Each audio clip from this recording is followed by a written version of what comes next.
Alhamdulillahilladzi anzala fil Qur'ani hudan lin-nasi wa bayyinatin minal huda wal furqan. Wassalatu wassalamu ala asyrafil anbiya'i wal mursalin sayyidina Muhammadin wa ala alihi washabbihi ajma'in, amma ba'du. Rabbi shrah li sadri wa yassir li amri wahlul 'uqdatam min lisani yafqahu qawli.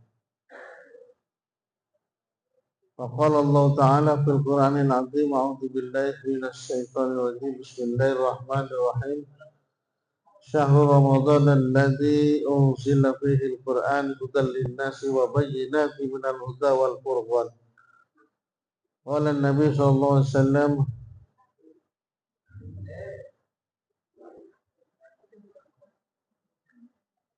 innal Qur'ana ya'ti yawmal qiyamati syafi'an li ashabihi.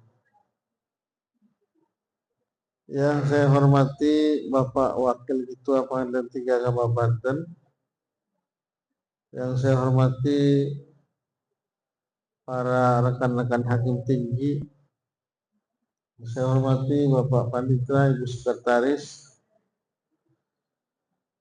dan yang saya hormati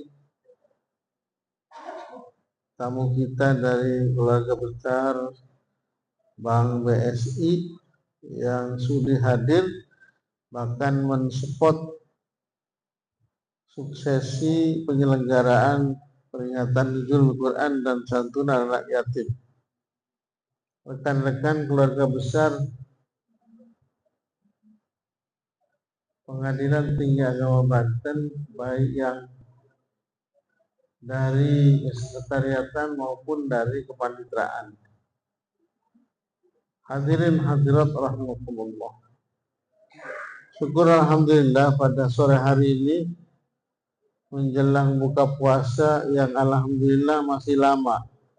Tapi tidak mungkin saya ceramah lama-lama. Nanti saya serahkan Bu Ses untuk nyanyi aja.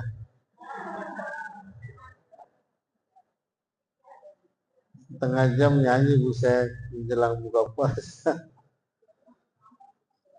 Alhamdulillah kita telah sampai puasa yang ke-18.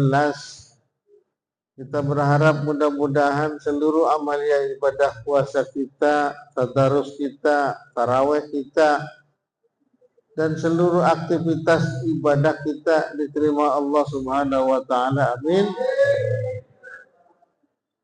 Demikian pula sisa daripada Ramadan, kita berharap kepada Allah semoga kita senantiasa diberikan kesehatan, umur panjang, sehingga apa yang kita inginkan, cita-cita sebagai insan yang muttaqin akan dapat kita peroleh di akhir Ramadan dengan titel sebagai hamba bagaikan anak yang baru dilahirkan, bersih tanpa noda dan dosa.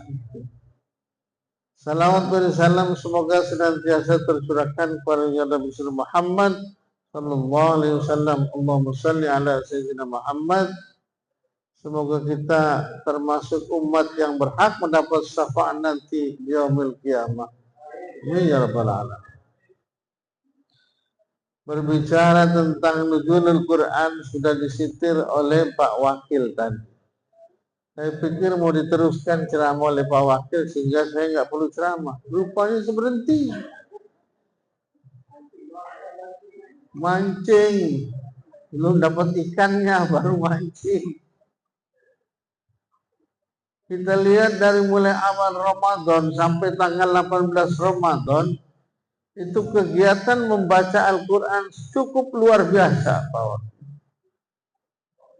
Apabila kita naik bus dari mulai Tangerang sampai Jakarta, itu pengalaman kita lihat di mana-mana. Sekarang orang tidak malu-malu membawa Quran. Duduk di atas bis, orang sudah baca Quran sekarang. Dulu kita malu kalau pegang Al-Quran. Sekarang pakai HP yang dibaca Quran. Yasin wal Quran lagi kalau dulu kita minder. Orang-orang non-muslim bawa Quran itu nggak malu, dia bawa Injil gitu kan. Tapi belakangan sudah beberapa tahun ini sudah banyak orang-orang Islam tidak pernah malu bawa Quran. Karena dalam Android sudah ada aplikasi Quran. Bahkan kita mengejar bagaimana supaya hatam pada tanggal 15. Saya mau tanya kepada ibu-ibu yang di sini dan bapak-bapak. Kalau Kang Baihaqi sih alhamdulillah sudah hatam saya yakin. Kang Ifat berapa kali Kang Ifat?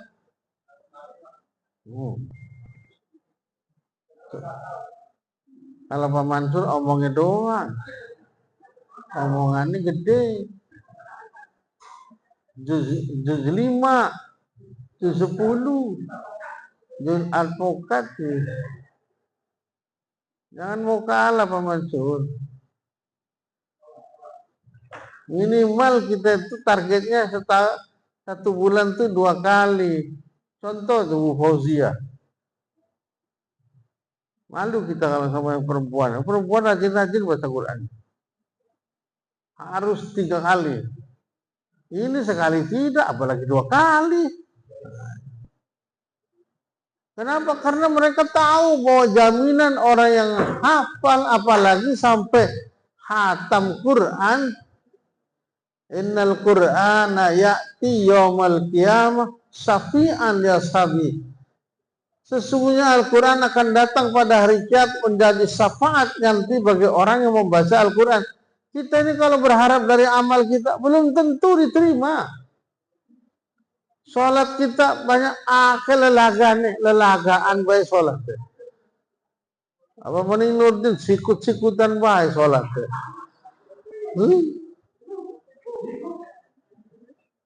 Lagune lurus baik. Jadi tahu dia mah kayak kori bener, pas tengah-tengahnya mesti lurus.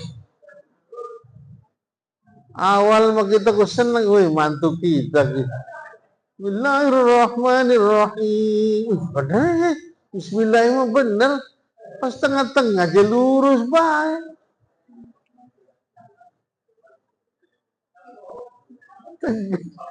Berarti pelajaran korinya hilang, murid hawasih gitu. Belajar manidin gegura napasnya sore kemis sore kuat. Rata-rata kita ini kalau soal napas memang sudah nggak ada yang kuat. Syahrul Ramadan alladzi bihriran premen. Zaman dulu saya pernah ngaji sama Hawasih itu napas panjang betul. Awasih kan sudah almarhum, anaknya sekarang Zaki Mubarok menantunya itu penceramah. Tetapi pertanyaan kita ini termasuk ke mana golongan kita ini? Apa ada golongan yang hanya baca Quran saja, memahami Quran, akan mungkin mengamalkan? Rasulullah SAW dan dalam hadisnya mengatakan, man qara'al Qur'an fastadharahu wa halla halalahu wa harrama haramahu adhalahul jannah. Ini saya mau tanya teman-teman nih. Man qara'al Qur'an, barang siapa yang membaca Quran, fastadharahu, kemudian tahu dia artinya Quran, paham isinya, fa halla halalahu, mempraktekkan juga tentang isinya. Yang halal dia bilang halal, dan yang haram dia katakan haram, adkhalahul jannah, maka balasannya adalah surga. Kita masuk kelompok mana kita ini? Apa sebatas baca Quran? Nggak ngerti, masih lumayan. Banyak di PTA ini yang hanya baca Quran aja, masih. Makanya saya setuju dengan DKM yang mengatakan tahun depan akan ada training khusus baca Quran pegawai-pegawai. Bener. Belum lama ini kelompoknya siapa ya? Kelompoknya saya. Kelompok berapa Kak Ifat? 8. Dika, maju Dika. Ya. Alladzina min kabel. Kok kabel? Kok kabel itu dari mana sih kabel? Maksudnya min qabl, tapi kok dibacanya min kabel. Tuh. Kenapa memang nggak ngerti? Dia qablu dibaca kabel. Ya karena nggak ada gurunya. Nanti jangan-jangan ya Bani Israel, ya bini Israel. Kan nggak bahaya. Itu karena kita memang jarang baca Quran, yang kedua tidak ngerti huruf Arab. Ya kan? Sama aja dengan kita ada cerita yang ada orang karena jarang baca disuruh khutbah, main ambil aja khutbah bahasa Arab. Teks bahasa Arab yang sudah lama berpuluh-puluh tahun diambil. Ya kan gitu. Begitu dibaca ayuat tas. Kenapa biasanya ayuan nas jadi ayuat tas? Ya, karena ada tai cecek. Padahal kalau dia tahu bahwa itu ayuan nas, tapi karena dia nggak ngerti ada titik dua dibaca juga ayuat tas. Nah, itu karena jarang pak. Nah, itu kenapa? Karena kita jarang baca. Sama aja dengan imam sholat taraweh. Ketika kita tidak ada imam, jangan coba-coba kita yang belum biasa menjadi imam, ada orang disuruh jadi imam taraweh. Yang pertama ada keberanian, yang satu ngerti tapi tidak berani. Itu jangan coba-coba kan. Udahlah saya mau jadi imam lah, kalau ada berani ya sudah mau imam aja lah. Kan gitu. Majulah yang jadi imam itu, yang di belakang ngebenerin. Karena ini tanggal 18, terus masuk kunut kan, tarawih itu berarti yang dibaca suratnya apa? Inna anzalna. Iya. Inna anzalna fi lailatul dah. Iya. Wa ma adraka ma lailatul. Ini yang benar lailatul apa lailatul nih? Kesel juga kan. Tadi bilang lailatul. Ini bilang lailatul. Yang benar yang mana? Kesel juga nih kan. Nah, itu tadi karena dia nggak ada ilmunya, nggak jarang baca. Jadi sekali lagi memang, jadi kita ini baru sebatas man qara'al Qur'an fastadharu fa halal halal wa harrama haramahu. Bagi orang yang ini Allah telah mengatakan memberikan. Orang yang membaca Quran dalam surat Fatir Allah membagi 3 kelompok. Di mana dalam surat Fatir Allah mengingatkan kepada orang-orang yang membaca Quran. Summa awrasnal kitab astafainahu min ibadina. Wa minhum zalimun li nafsihi wa minhum muqtasidun. Wa minhum sabiqun bil khairati biiznillah. Dzalika fadlullahil kabir. Summa awrasnal kitaba astafainahu min ibadina. Kemudian Al-Quran itu diwariskan kepada kita, kepada hamba yang terpilih. Bukan sembarangan. Quran itu diberikan kepada kita yang terpilih, bukan kepada orang sembarangan. Kita termasuk orang-orang yang terpilih. Tapi ketika Al-Quran terpilih kepada kita-kita ini, min ibadina, kita termasuk di antaranya. Cuman ketika Al-Quran diserahkan kepada kita, kita terbagi 3 kelompok. Yang pertama, faminhum zalimun li nafsi. Ada kelompok ketika diberikan Al-Quran, dia paham Quran, tapi dia zalim kepada Al-Quran. Apa? Dia tahu Quran mengatakan itu haram. Dia tahu itu mencuri itu haram. Tapi dia tetap mencuri. Dia tahu bahwa korupsi itu dilarang. Tapi tetap dia korupsi. Itu namanya zalimun li nafsi. Banyak gak? Banyak. Apalagi sekarang Prabowo sudah jelas-jelas dalam statement yang terakhir, siapapun yang mengambil 1 rupiah, hukumannya apa? Gantung. Sekarang Pak, nggak ada yang bani pimpro sekarang mau tanda tangan mikir-mikir sekarang. Pak, ini gimana proyek ini Pak? Ntar dulu lah. Ntar dulu. 10 tahun yang lalu orang tenang-tenang aja. Begitu tahun ini diaudit, Bapak menggelapkan uang 3.500. Gimana uangnya ini? Zalimul nafsi, menganiaya diri sendiri. Itu kelompok yang pertama. Wa atuz zakat, dan berikanlah zakat. Zakat itu kotoran kita, Pak. Jangan sampai kita sudah harus mengeluarkan zakat tapi tidak dikeluarkan. Itu sama dengan zalimul nafsi. Zakat mal itu kalau sudah sampai nisabnya 2,5% kita nggak keluarkan, itu sama dengan zalim kepada diri sendiri.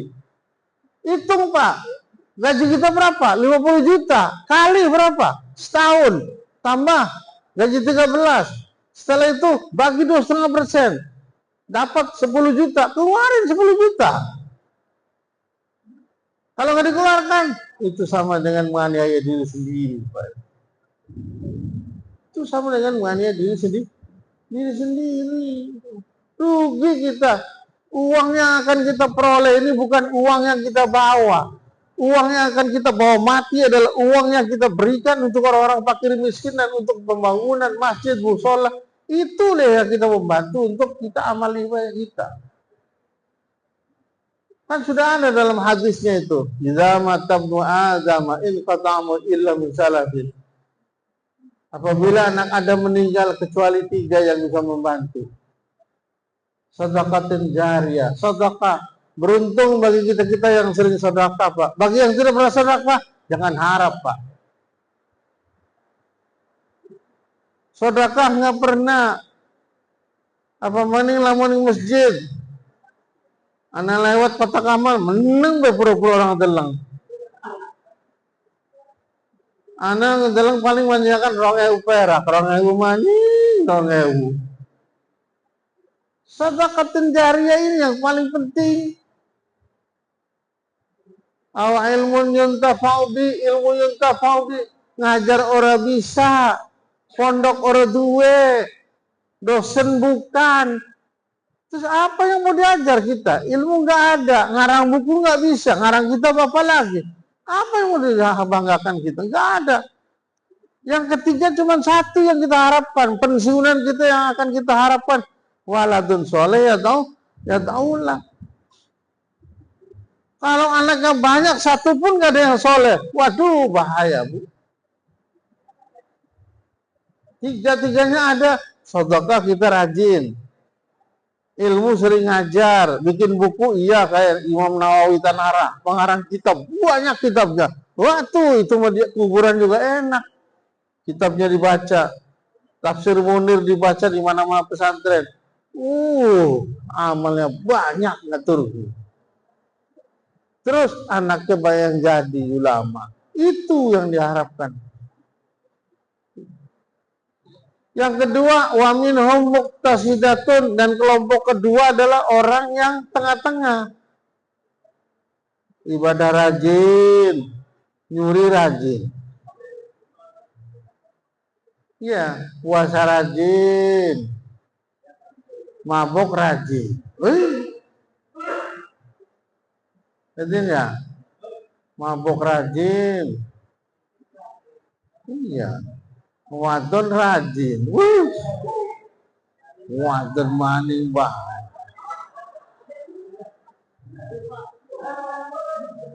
Tek du dengan wadon banget. Rangga jelong serang. Alasannya mami serang dengan rangga. Kerjaan pengadilan ngerti aneh orang Rangda anyaran. Rangga. Di tengah-tengah bainahuma antara neraka dan surga. ibadah rajin, maksiat rajin, muqtasidatun.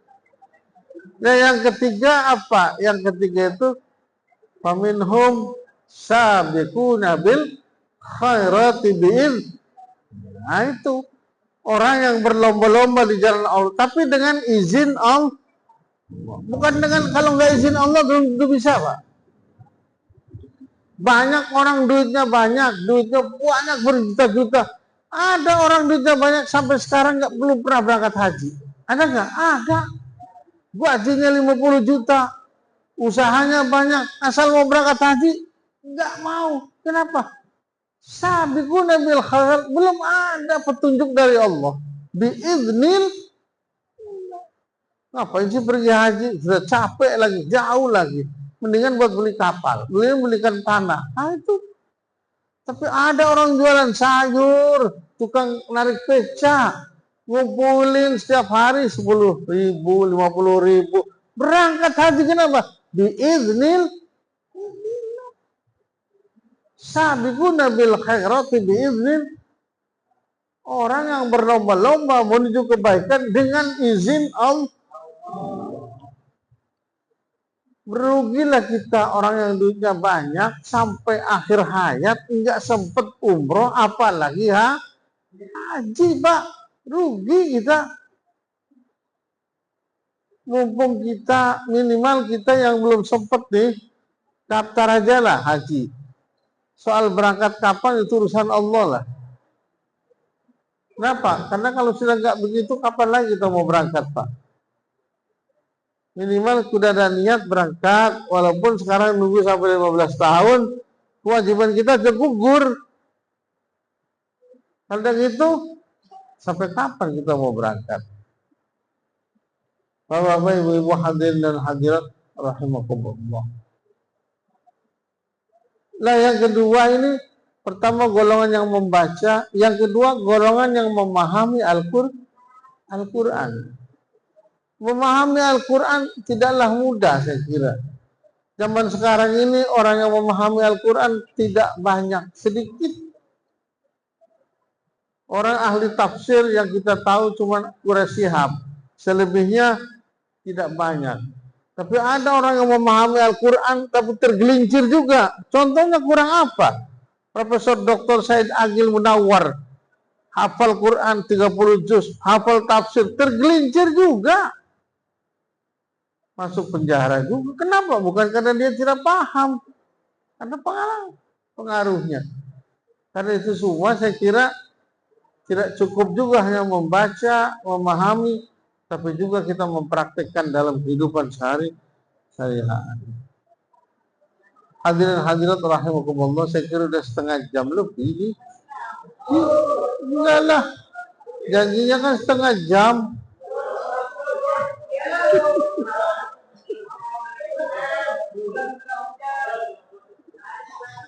Saya kan setengahnya kan muses, mau nyanyi.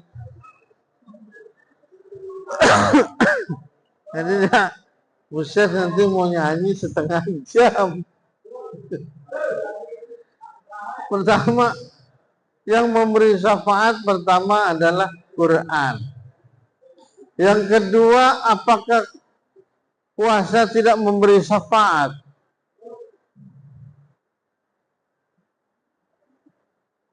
Pertama,